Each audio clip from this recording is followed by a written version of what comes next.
Rome did not always fall to swords. Sometimes it burned from within. The Subura, Rome's most crowded district, lived in constant fear of fire. And one night, the flames came, and not just as a disaster, but as something darker.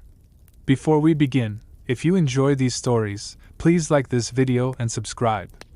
Now, let's step into the world of ancient Rome. The Subura was alive at night.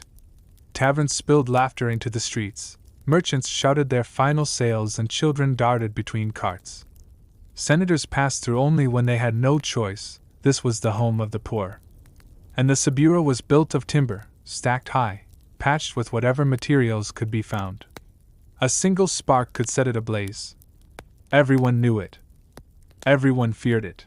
The fire started quietly with a thin trail of smoke rising above a roof, ignored at first.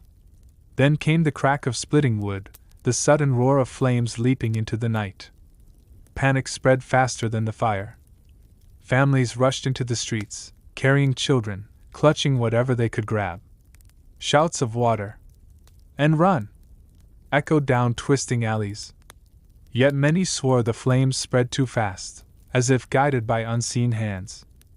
Witnesses whispered of cloaked figures slipping through the smoke with torches in their hands.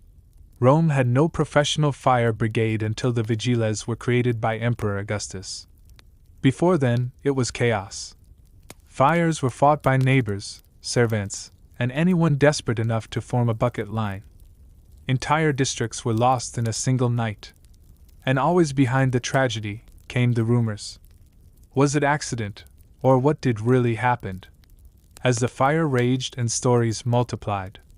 Some claimed thieves used the chaos to loot houses, cutting purses in the smoke. Others whispered that landlords wanted the Subura cleared, so richer buildings could rise in its place. One tale told of a young man who found a wax tablet in the ashes, marked with names of senators, merchants, and powerful men. If true, the fire was not an accident, but a purge.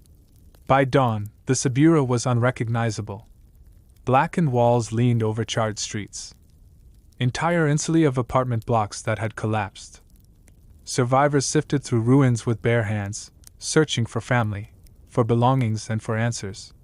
But in the silence after the flames, more questions smoldered than were ever answered. Who lit the first torch? Who gave the order, and who stood to gain power from the ashes? The Subura rebuilt, as it always did. Rome moved on, as it always did. But the people who lived there never forgot. They carried the memory of the night when fire seemed to chase them through their own streets. And long after the smoke faded, whispers remained that the Subura had not merely burned, it had been burned.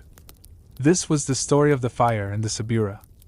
In ancient Rome, disasters were never only disasters. Behind the smoke, there were always whispers of power, ambition, and betrayal.